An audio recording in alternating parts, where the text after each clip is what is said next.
Welcome to the City Clerk Duties and Responsibilities webinar. This is Mickey Shields with the Iowa League of Cities, and we thank you for watching the first webinar in our 2017 webinar series. We hope you find this webinar helpful, along with other options in this year's series. As a reminder, you can access archived webinars from previous webinar series on the League website at www.iowaleague.org.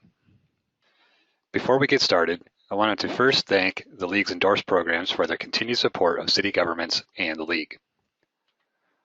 I also want to thank our sponsors of this webinar, Alliant Energy, McClure Engineering, and Unity Point. We appreciate their involvement with the League and for helping cities across the state find successful solutions. Please visit the League website for additional information about each of these great sponsors. To begin, I would like to go over a couple things about the webinar. The League's webinars are free to access and view on our website at any time. Any handouts are available on the website as well. Finally, please send any questions to the League and we will be happy to answer them. Joining me for the webinar is Cindy Kendall, an Extension Program Specialist with Iowa State University Extension and the Iowa League of Cities. Cindy has previously served as a city clerk and finance officer in Iowa and provides guidance to cities across the state in her role with Extension and the League. All cities in Iowa are required to appoint a city clerk, speaking to the importance of the position at the municipal government level. Clerks perform a wide variety of duties and often wear several different hats throughout the day. Let's hear more on the topic from Cindy. Hi, my name is Cindy Kendall. Welcome to Getting Started. We're going to talk about the city clerk's duties and responsibilities. As you can see, I'm a joint position between Iowa State University and the Iowa League of Cities. But more importantly for this presentation, my background in municipal finance is where I'll be able to show you some of the things that a beginning clerk will need to know. I was a city clerk and finance officer in Strawberry Point, Grundy Center, and Marshalltown, and I hope we can walk you through and get a lot of really practical information to get you started. So, to see an overview of the responsibilities of the city clerk, let's get started. By the end of the session, you should be able to understand the legal requirements and financial responsibilities of your job. So, welcome to city government. First of all, let me say that it is one of the oldest and most vital positions in cities, especially in the state of Iowa. We're also going to talk about what it means to be a public servant. You'll find that working in the public, as it is, we are here to serve our citizens, our mayor, and our council. But also, as a public servant, you're going to see that there is a much greater demand for transparency, the desire to build a trust with people in the community. It's a very strong factor that you're going to feel with your position. And there's no parallel for this in the public sector. We don't have shareholders. Everyone is a shareholder at the same time. Your citizens are paying taxes, so they think that they have certain entitlements. There, again, is that transparency I talked about. Some of it is dictated by law, and some of it is just norms that are expected of someone in our position. There are unique accounting requirements as well. If you've ever taken accounting before or been in a bank, you'll find that this is much different. This is governmental accounting and it is fund accounting. You're also going to find that there are lots of inputs in order to get to your outcomes. We're not like making a widget where you see the raw materials and then you end up with a widget by the end of the day. But like in the public sector, there is no we do not have a profit motivation. We have a service motivation, a delivery of services, because there are many different services that you'll find all come under your hat. So you will be wearing many different hats. You're going to find out that you not only answer to the council or to state legislature or to the federal legislation, but also to citizens. There's going to be a reciprocal input and outcomes with other staff people. And of course, if you are in a community where there are other employees, then you'll see that you have a lot of interaction with them as well. So building relationships with a lot of people is very important. But it's also important that you build that relationship with the media, because there are benefits there as well. They can be a great asset in getting the word out to your citizens. But you want to make sure that they understand what it is that you're trying to get out there, and make sure that it gets out there correctly. There are also publications that you're going to need to time with your media, your newspaper. And it's not always going to be social media. Some communities do have Facebook and Twitter and things like that, but those are not recognized as our publication or our communication method through the state code, which is what the state laws are written into. So you'll have to work with the media to make sure that you meet the deadlines that are imposed upon us for getting public hearings and so forth published to the citizens. You are the chief cook and bottle washer. You may have heard that at home, or maybe as you were working your way through high school and college, but we're also going to be very available to the public. You are going to be the most skilled at organizing and coordinating things, so people will always look to you for those tools to be exercised. You will be assigned duties so that everyone will know that things will be done in the proper manner, and we'll discuss what that proper manner may be. Either good practices or things that are dictated by state code. And by all means, they'll want to get it done, and they'll want to get it done right now. So this session is also going to be a talk about the future trainings that are available to you, and how you can put the many facets of this job, being the cook and the bottle washer, together so that you can perform well as you work with other boards and commissions that you may also be assigned to.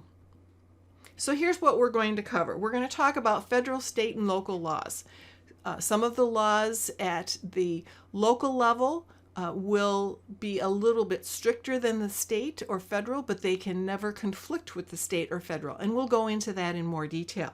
We're also going to talk about fund accounting. Again, I said that is municipal accounting in the state of Iowa, and we are governed by a number of different agencies. We're going to talk about how important the budget is and how you would prepare the budget. Investments are things that we also, in some economic environments, are able to participate in, but there are some very strict restrictions on that.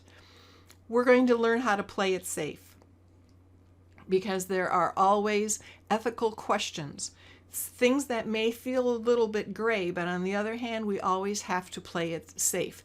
What is the appearance of a conflict of interest, for example?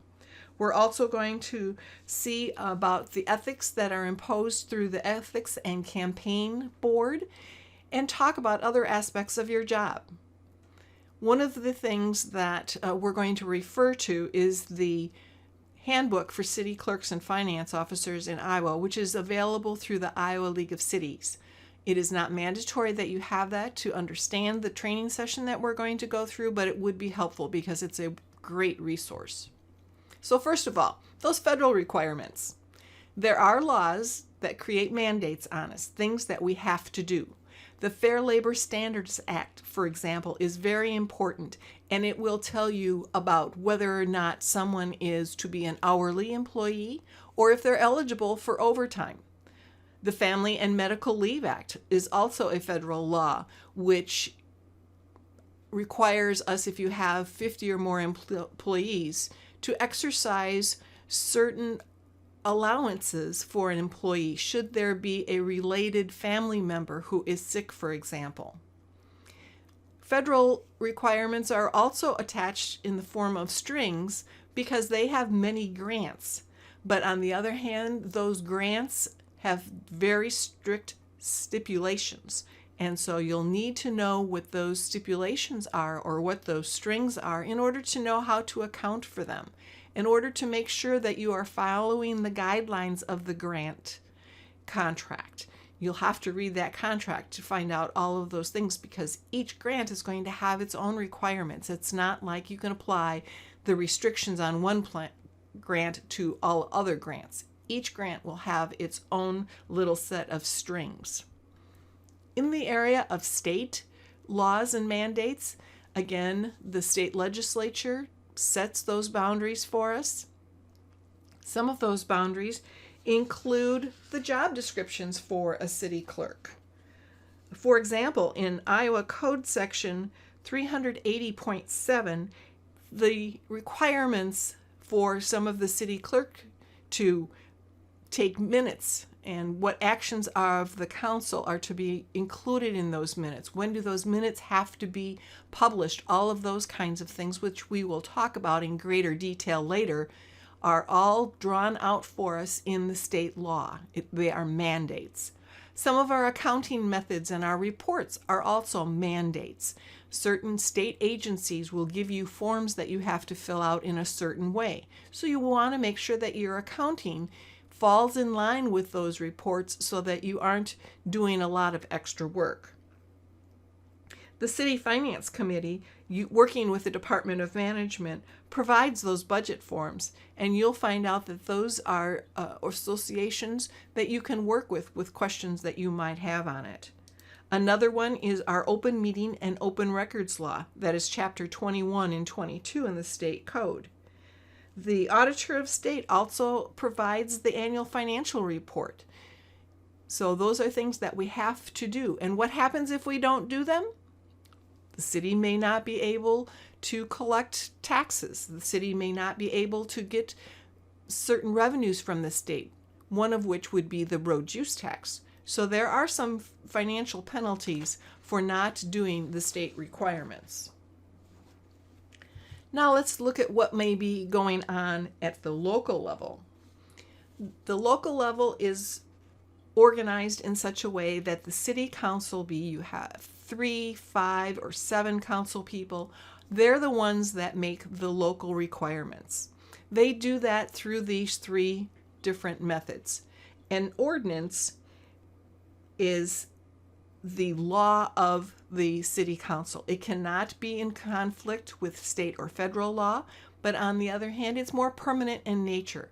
And we have certain procedures in which the council has to go through to inflict the ordinance or the law. For example, stop signs are established through ordinances. And ordinances have to be read 3 different times in order for the council to pass that. In the City Clerk and Finance Officer's Manual, you'll find more explanations of this in Chapter 3 on how each one is adopted or approved, which ones require a majority, what the majority needs to be. Is it the majority of the council seats, or is it the majority of the council that are present? Ordinances have very strong stipulations. So you can refer to the Iowa League of Cities website and or the manual to get some assistance on that. Now the next type of policy is resolutions. Resolutions are when the council will pass a policy, like a personnel policy, a purchasing policy, or something like that. Or if the council is going to adopt a contract, say with an outside vendor to do street work or something like that, that would all be done by resolution. Again, there are some state requirements that we do things by resolution. For example, you have to approve your road use tax report by resolution. You also have to adopt the budget by resolution. Again, ordinances and resolutions need to be signed by the mayor in order to be enacted. But there are certain ways that signature of the mayor can be overridden if he would veto it within 14 days. Again, the manual goes into much more details. Now, motions are for council approval on a more routine basis. For example, you may have a motion to approve the minutes of the last meeting, or you may have a motion to approve the bills that are on the bill list at a council meeting. So a motion is more routine in nature. Again, state code and the manual and the league's website can help you in more detail on this. So let's talk about those council meetings. It's very important that you as the clerk be able to coordinate and organize those council meetings. Your agenda must be posted at least 24 hours before the meeting, and that agenda must state what kind of meeting is it going to be. Is it going to be a regular meeting or a special meeting? The agenda will also say what all the topics are that you will be addressing at the council meeting. If the council is expected to take action, it certainly should be a line item that is very clear for the public to understand that the council is going to discuss and take action on a particular item. The actions of the council must be included in your minutes.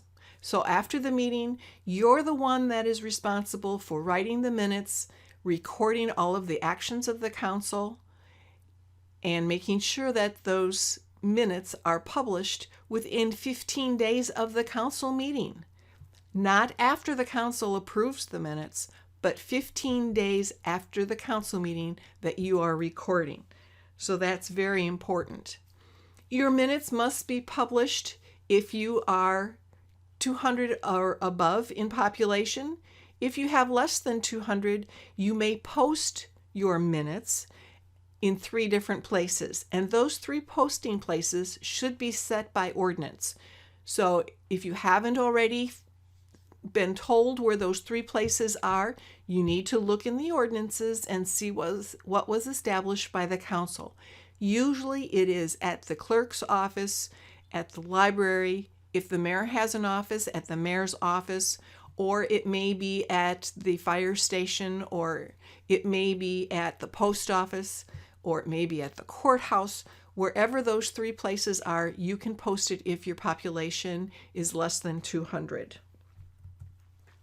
Additionally, a list of all bills must be approved by the City Council in order for you to make payment, and that list of bills must also be published.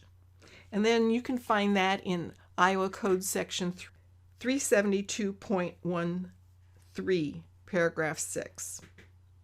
Tells you when you need to publish. So let's stop here. If you need to re-listen to this recording, or if you want to just continue on to the next segment will be dealing with the accounting, or perhaps you just want to take a break now and be able to do something else that's in your requirements. Let's talk about government accounting. Our government accounting is broken down into funds. The general fund, special revenue fund, tax increment financing special revenue, debt service, capital projects, permanent funds, and proprietary. If you have seen a budget form from the state or an annual financial report form from the state, you'll see that each of these fund types has its own column. In addition, you'll know that each of the funds has its own revenues and expenditures, and either a fund balance or an equity if you're from the private sector. The general fund is the fund that is used the most, because that is where you're going to have things like your police, your fire, your library, the city clerk, and the council bills. All of that comes out of the general fund, and that's where the majority of your property taxes are going to be used, even though you may have some funds for a swimming pool or for a business or for your library fines. Special revenue funds have those strings again, so that your special revenues will be the money from the state for your streets, your road use tax fund. A special revenue may also be your local option sales tax. If you've had that referendum, again, the referendum will tell you what those strings are. How can you spend that local option sales tax money? That's why it's considered a special revenue. If you have an urban renewal plan, then you have the opportunity to request tax increment financing dollars for some of your projects that have already been established. That again has special strings, so it's considered a special revenue fund. The debt service fund is where you will be paying principal and interest back if you have what are called general obligation bonds.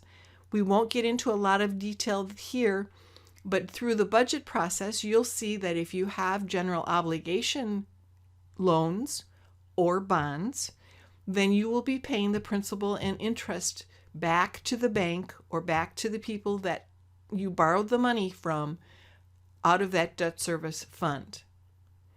The capital project fund is where you might record incoming grants or transfers from other funds on a capital project, which is pretty big project, or maybe go across a couple of construction seasons, because in Iowa, our construction season can be relatively short depending upon the year. But that's a good way to keep track of those things and keep all of those funds separate by using that capital project fund type. Permanent funds would be if you have a cemetery and you need to keep certain funds permanently, whereby you can also be using the interest for the maintenance on that cemetery. Or perhaps you have a benefactor who has given the city a donation where the principal cannot be used, only the interest might be able to be used on continuing maintenance on a library or something like that.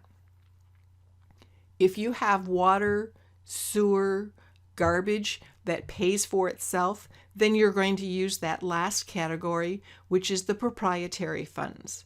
That is where all of the revenues and all of the expenditures pay for themselves under each of those utilities. They call them proprietary funds, business type funds, utility funds. That's all the same thing in that category. Again, Chapter 7 in the Clerk's Manual can go into this, but for right now, let's just understand that there are major categories here, and in your community, you may have sub-funds under each of these major categories. For example, one of the special revenue funds I mentioned was road use tax. It would be under the special revenue fund, whereas your local option tax would be a separate fund under the special revenue fund type. They would be kept very separate. Okay, so let's go on and talk a little bit more about municipal funding. Again, every city does not use every single fund type. Some communities only have the general and road use tax fund. Some communities may have 15 or 16 different funds, but they'll all fit within the major fund types that we talked about on the prior screen. Some fund types may have multiple funds underneath them. Again, the example was the special revenue, but you may have the same situation with your water fund, your electric fund, your sewer fund. Maybe you have a storm sewer fund. Those would always be sub-funds under the enterprise fund type. But again, every fund has its own revenues, expenses, and equity. It's very important to understand that each one is a self-balancing fund. And every fund should be included in the city's budget, and every fund should be included in the reconciliations that you're required to do.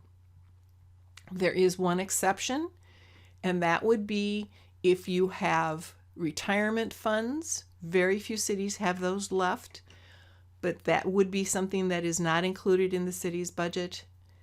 The other one would be if you do a self-service fund where you may have a pool of purchases for copy paper or something like that, where only one department is charged and everybody else is just allocated later on. But again, it's going to be in the mid to larger cities that would have that. But every other fund should be included in the city's budget. The general ledger is where we're going to be able to keep all of our debits and credits. Most cities in Iowa are on a cash basis. That means that when you receive money into the city office or into the city banking account, it is receipted and recognized as available for spending, compared to being on the accrual basis, whereby you do not have to have the money in hand to count it. Both of the cash and the GAAP basis are governed by the Government Accounting Standards Board, and they have prescribed forms, and that's why some of our forms may look very cumbersome, and it's because it doesn't matter if you are a very small city in Iowa or the city of Des Moines, we all fill out the exact same forms. It is highly recommended that you use a chart of accounts to standardize your accounting system so that a supply in the general fund uses the same account number, a segment of the same account number as the operating supplies in the water fund. It would be separated on your general ledger by using the fund number. For example, you may have 101 or 001 as your general fund number, whereby you would have a 700 fund number for your utilities. All of those things put together would make your financial reporting much easier. And again, that transparency comes into play here, because your financial reporting is to go to the council, but it should also be understandable by citizens. It would be prescribed on forms from other governments. And sometimes when you need to borrow money to do a capital project or something like that, financial institutions will want to see the financial stability of the community to pay back that borrowed money. So they may want to see your financial reports as well. If you use a standardized chart of accounts, it's very easy to complete those forms. So for the treasurer and budget reports, these are reports that you'll be giving to the council on a monthly basis. And I'd like to go over them again. There are examples on the league's website and in the clerk's manual, because the treasurer's report will discuss all of the cash and investments that you have on hand and are in the bank. Even on a cash basis, you should be able to see how much money is still outstanding. They call them receivables, but just to know how much money is outstanding and maybe have a good idea about how long those bills have not been paid. Because again, you may be the one responsible to figure out how to collect that money should someone not come in to pay their water bill. Again, that is going to be set out in your city ordinances, so you have a guideline on how to do that. Additionally, your council, the citizens, and perhaps the bank will want to know what is your unappropriated surplus. What that means is what would be your cash balance if all the revenues came in and all the expenditures came in exactly as you saw in your crystal ball. What would be left over? Is there any that is not been tagged, that has not been appropriated? Then it would be unappropriated surplus. The second report that you should take to the council every month is your budget report. Sometimes I refer to this as the budget to actual report, because you want to show the council by function as well as by program how much was spent this year, how much was spent this period or this month, and how much is left over, how much balance is remaining. Sometimes your computer may also give you a percent of the amount of balance that is unused or uncollected. Just be careful as to when that is, because if you have a report on December 31st and you are, let's say you're at 50% of your street maintenance or your public works budget, it may be because we've had a light Christmas as far as needing to have snow removal. That doesn't mean that January, February, March, and April aren't going to be very difficult on that budget. So you just want to be able to show the council on a monthly basis, by our departments, by our programs, the balance that is remaining and how much was spent in this particular month. So let's look now at the budget.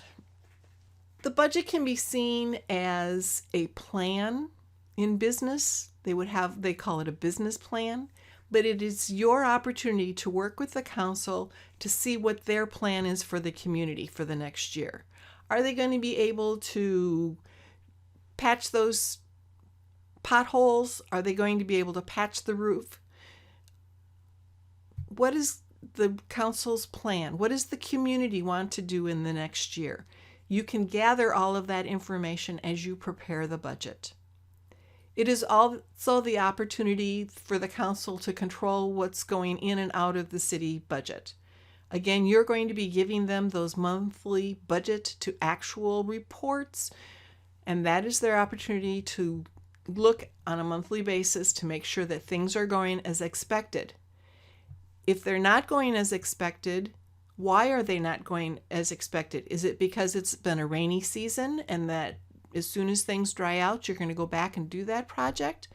Or is it because you've had emergencies and so you need to adjust the budget so that you can control that spending, so that you make sure you have enough cash to get through the year? It's also your opportunity to monitor things so that you can make those decisions about allowances that need to be made, or perhaps you need to enter more focus in a certain area. In any manner that you report or that you monitor those dollar amounts throughout the year with the council, you still need to watch out to see if you need to amend the budget. If you have the budget form in front of you, you will see that there are 7 different programs about halfway down the list that talks about public safety and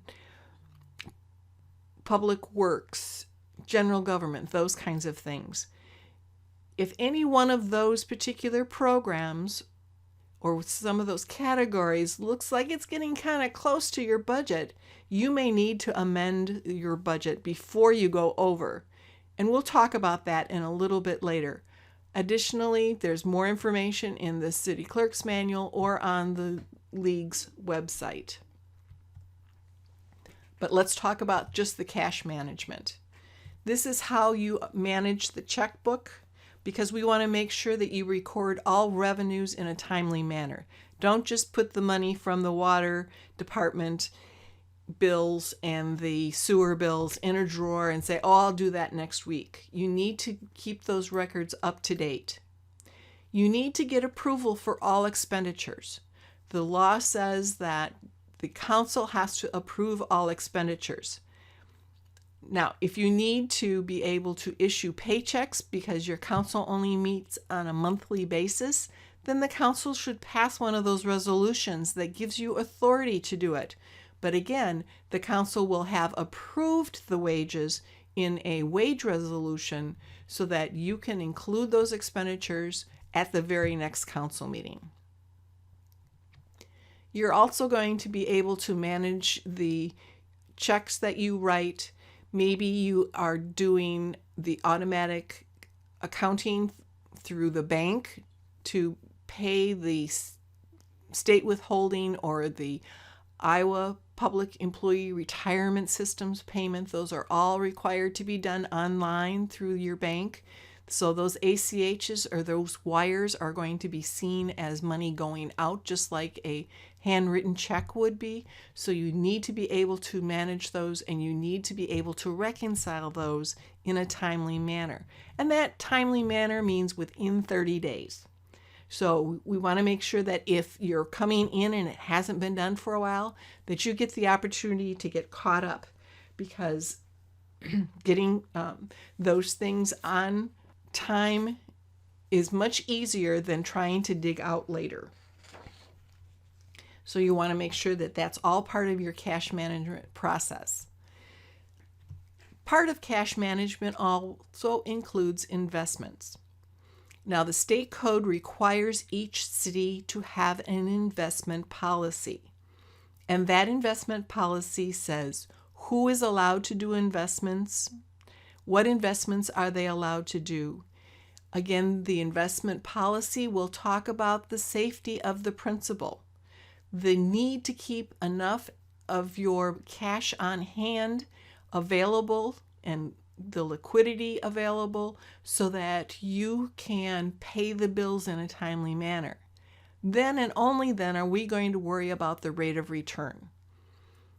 Chapter 12B and C of the state code is what governs what kinds of investments a city can do. But if you haven't found the investment policy yet, that might be something you need to do and make sure that the council reviews that with you on a regular basis. That's one of the first things an auditor will ask you. Fraud and internal control is also very important because the opportunity, especially if you are a clerk and there's no one else in your office, the opportunity for fraud is very great. There isn't anybody there every single day, and so you need to build in policies or internal controls so that the opportunity is diminished.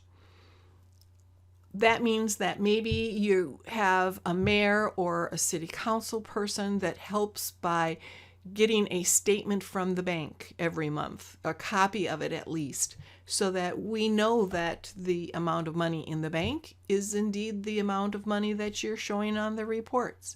And this is not an insult to any of us. This is just part of being a city clerk or a finance officer. There always has to be internal control, and there always has to be oversight. It's the council's responsibility to make sure that their city assets are safe, be they cash, investments, equipment, the streets, the water pipes. All of those things need to be kept safe from fraud. So let's go into that a little bit more. Again, it's not necessarily someone walking out of the door with cash, but perhaps someone is disconnecting the water meter to water their lawn, and then they hook it up again because they don't want to pay for that amount of water in their lawn, or they don't want to pay the sewer fee that's associated with watering their lawn. These things are all supposed to be kind of overseen by city staff and the council to make sure that there is no theft there. So it's not always just the city clerk. And then, does it meet the public purpose test? By this, what I'm referring to is that every dollar, be it a property tax dollar or a utility fee, needs to have a public purpose. If someone in the council or someone on city staff says, well, we need to do this, you can always ask yourself, does it serve a public purpose? There is a gift law in Iowa that says that a person cannot receive a gift of more than $2.99, below $3, if it is by someone who would have influence, a bribe, for example, or a vendor. So we want to make sure that every single dollar that comes in or goes out has that public purpose. And would it pass the public purpose test? So again, there are many different identity thefts. There's things that we have to watch all the time, even internet and spam, and making sure that PIN numbers and personal information are protected.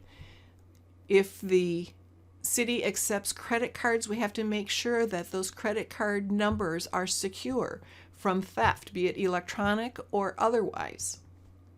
So what about those ethics? Sometimes you may be asked, well, can we do this or can we do that?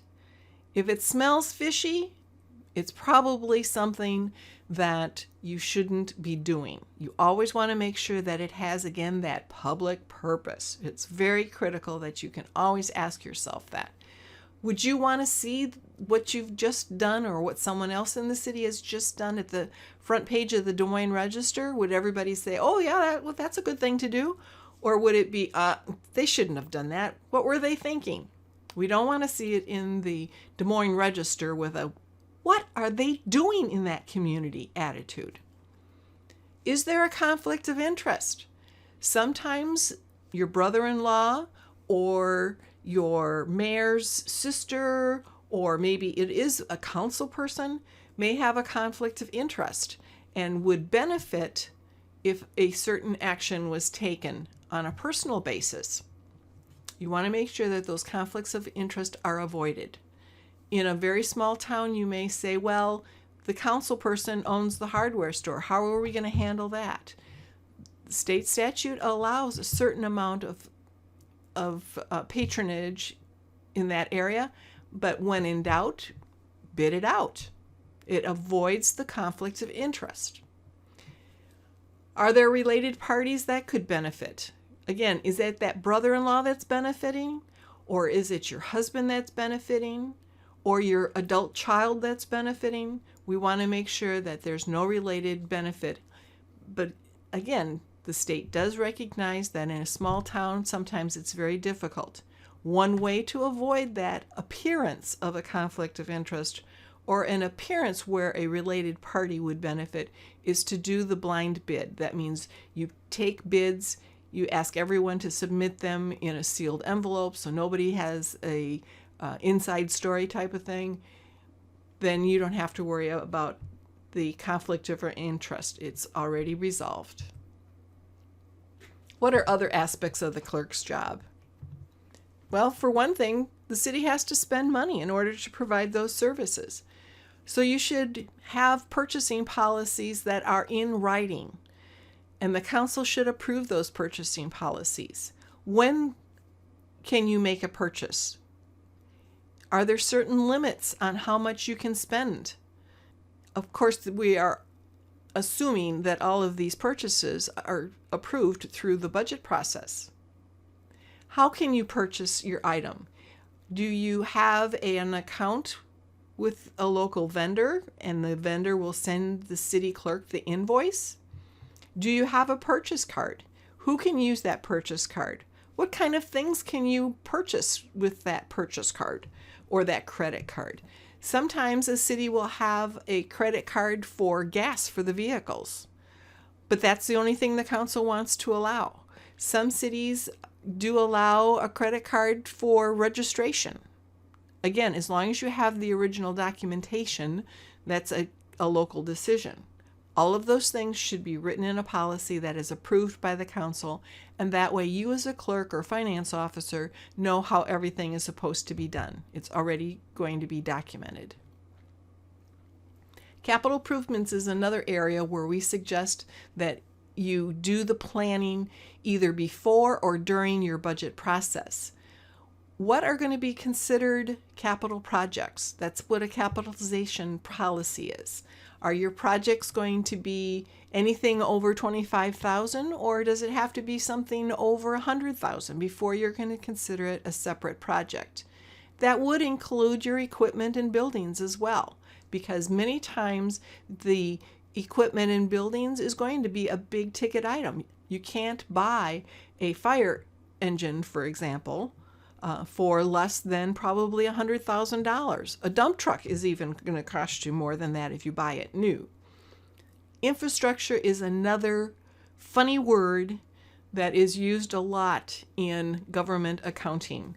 And that infrastructure includes things above the ground, like your light poles, if you have them, your generators, those kinds of things. But it also talks about things that are on the ground, like your streets and your street lights. There's also things under the ground, like your water pipes and your sewer pipes, or maybe your storm sewer pipes. So those are the major categories that would be included in a capitalization policy.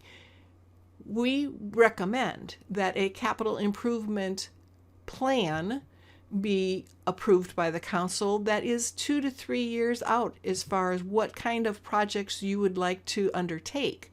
That gives everybody a chance to find grants, perhaps, or find where they're going to get the money to do a project. Maybe they've decided to use 10 cents of their sewer fee to use for improvements that need to be done. But that plan has to be kind of soft too, because if you have a bad spring and there's a bunch of water mains that break, you'll have to make adjustments in those plans as well. Risk management is another area where we recommend that you have policies. Most of you will see that you have insurance policies with a local agent. Perhaps you use the league's workers' comp policy arm. But you should also make sure that you have surety bonds. That means that you'll have errors and omissions. That means that you'll have liability insurance and all of those kinds of things. 28E agreements are contracts between cities or between different governments. 28E refers to the area in the state code that allows that cooperation. We recommend that those be in writing. Again, they're approved by the council because it's a policy. We recommend that it be approved by a resolution. But you should also review those kinds of things. Another 28E agreement may be between the city and a fire trustee organization. 28Es need to be in writing and approved.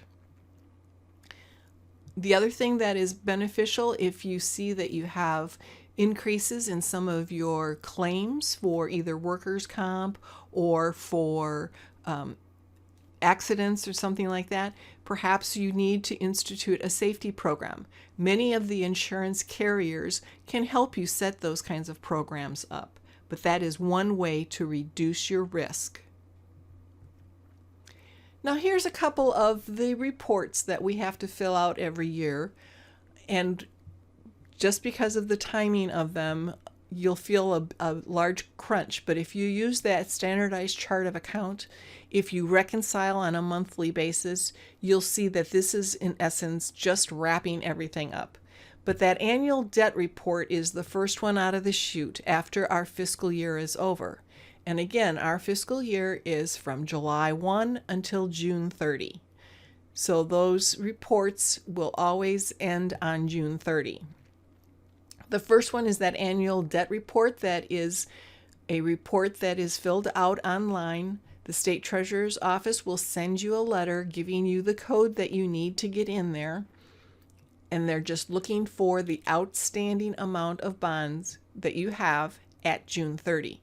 So you'll want to get that prepared before you even try to finish up that report. The next report that comes along is the September due date for your road use tax report. Again, that road use tax is money that comes from the state based on your population. It is a special revenue type fund, and you can only use it on street-related expenses. That report is due by September 30th, but you have to really kind of coordinate that because the council has to approve it by what? By a resolution. So that means it has to be a line item on the agenda before the report is due September 30. The annual financial report is one that is due December 1st. It is due to the state auditor's office, and it's a 13-page report. Now that sounds like a lot, and I don't want you to crawl under your desk at this point and get a headache over it. It is, again, something that is very easy to complete as long as you have that standardized chart of accounts, as long as you have been doing your reconciliations. It's just a matter of laying the information onto this report. This you will get from the state auditor's office in July or so. So that means your reconciliations can be done before the report is even released. Then you work through it so that it can be filed on or before December 1st. I recommend that you try to get it done before Thanksgiving because there is a segment, the proof of publication, as well as the first page, that needs to be sent through the mail to the office. And you want to make sure that you've got plenty of time for the post office to deliver it by December 1st. Oh, did I say publication? Yes. One page of the annual financial report, one of those 13, does need to be published or posted.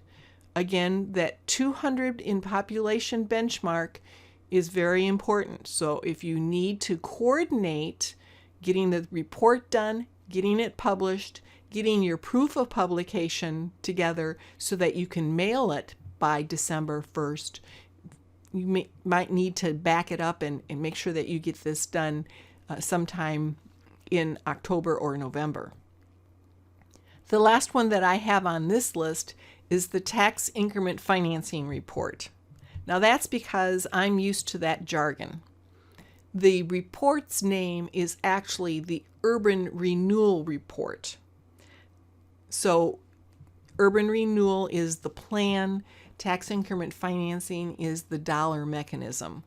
So if you have tax increment financing that you see on the receipt every month when you get the property taxes from the county treasurer, then you know that this report needs to be done by December 1st. Again, we've got 2 of them here that are due December 1st, so you need to coordinate it with your council meetings. This report must also be approved by the council, so you want to make sure that you get it on to your November council meeting. Then you can file it, and it is another electronic filing. Many of these reports are in a simple Excel spreadsheet. So if you are familiar with Excel, that will be real easy for you to fill those out. But the tax increment financing report is a little more detailed. So if you aren't familiar with the urban renewal process and all of the plans and projects that the city has, you'll need to allocate a little bit more time to get that finished the first year. After that, it's just a matter of keeping the information compiled. If you can't find those reports, give us a call. We'll help you find them. We'll show you where they're available on public sites, because this information is all available to the public, and we'll get you started that way.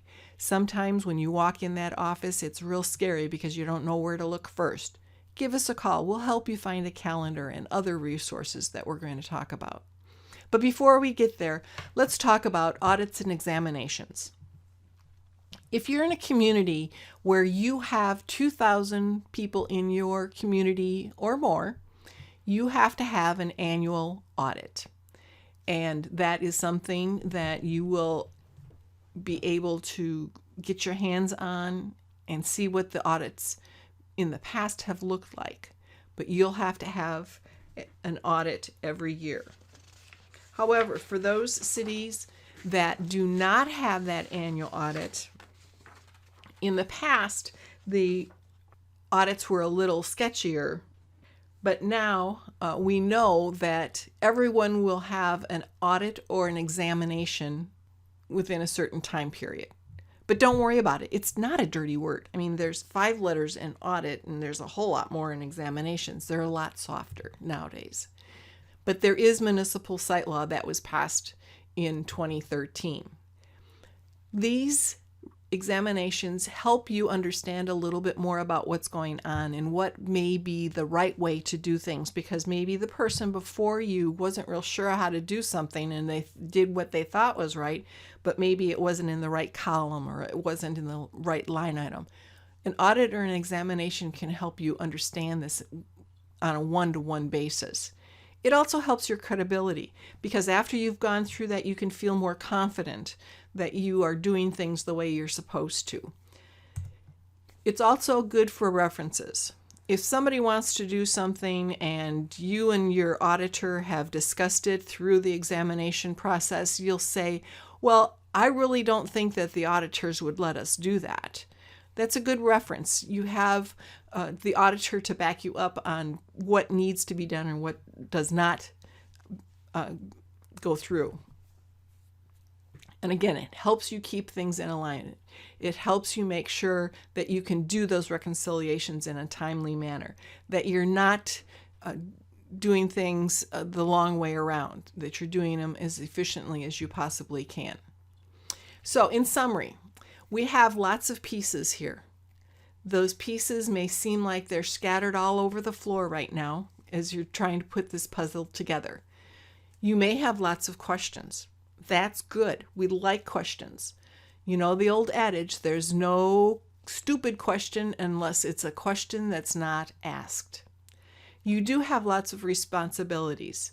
Again, having been there, I can appreciate that you may feel overwhelmed right now because of those responsibilities, but after you get an understanding of what's going on, I'm sure that'll be very manageable. But we have lots of help out there for you.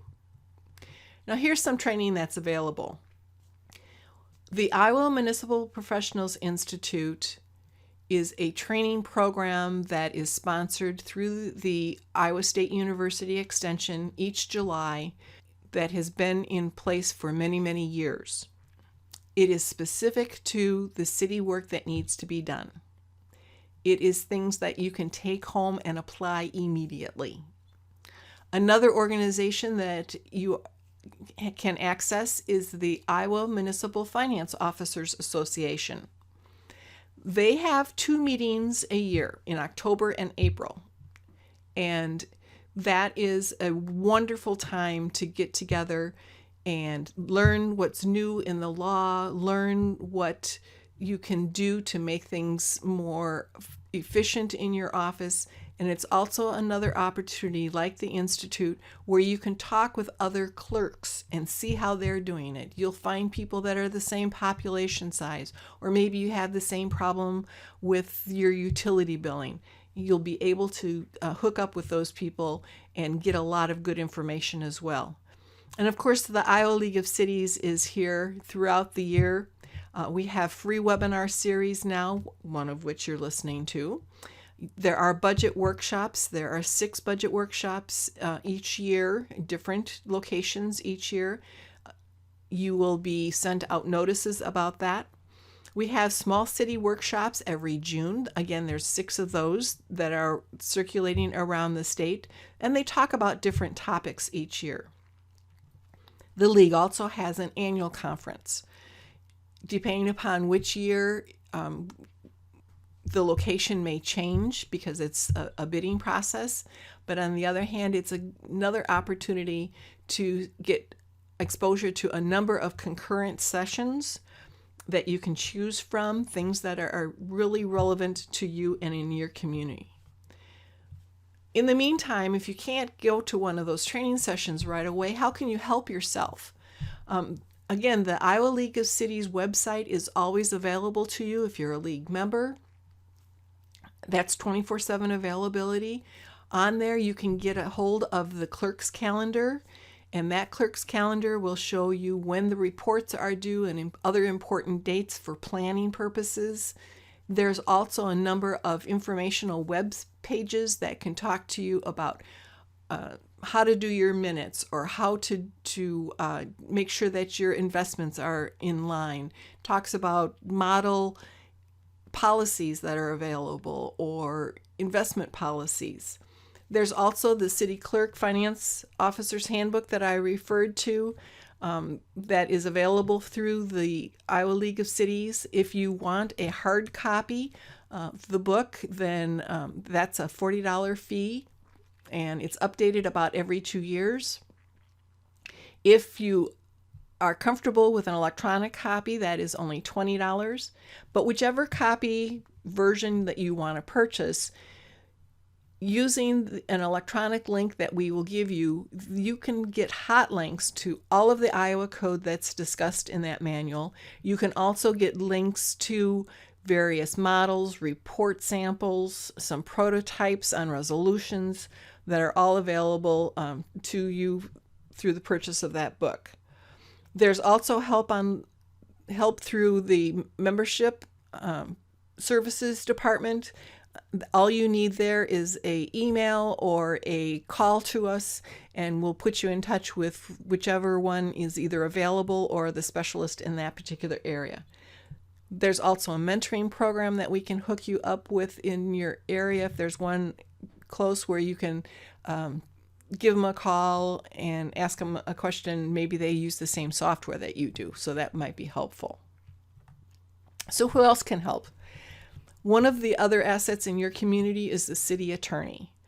They know a lot about what's in your ordinances and would be able to help you through that. They can answer some of those questions. If you have outstanding bonds, you may have a bond attorney or a bond counsel that would be able to help you gather some things as you're getting organized and understanding the underground of what's going on in your community. Maybe some other city staff or the bankers would be able to help you. There are a number of things through Iowa State Extension and Outreach that can help you, as well as the Department of Management. State Auditor, the Department of Natural Resources, they all have staff that are very willing to help you. And you need to reach out to make sure that you receive the help that you need in a timely manner. Again, I referred to the IMFOA, which was the Iowa Municipal Finance Officers Association. And the national level, there is the Government Finance Officers Association. Again, they help us understand what's coming down from some of the Fed organizations. If you have utilities, you may also be a member of the Iowa Association of Municipal Utilities. They have a great focus on the utilities as far as linemen for electric and water and gas and so forth, but they also have tools available for the utility clerks or the city clerks. Don't be afraid to reach out to your neighbor either. Clerking is something that's very unique to each community. You may only have yourself there, but your neighbor is there. Down the road, there's someone else that may have a little bit more experience, may be using the same software you do. There's still very good help out there. Just reach out and we'll be happy to help you. And that's who I am. My name is Cindy Kendall. Again, you can reach me through ckendall@iastate.edu or at 515-290-1811. We hope this webinar has been helpful to you. And again, we really encourage you to reach out and to get the help that you need so that you can feel comfortable and serve the community in the best way that you possibly can. So with that, I say thank you for participating in the Iowa League of Cities webinars, and we hope to see you at a meeting soon. 1. Thank you very much, Cindy, for providing such valuable guidance on the duties of the city clerk position. On behalf of the League, I would like to thank all the viewers of the webinar, and I encourage you to contact us with any questions you might have in the future. Thank you.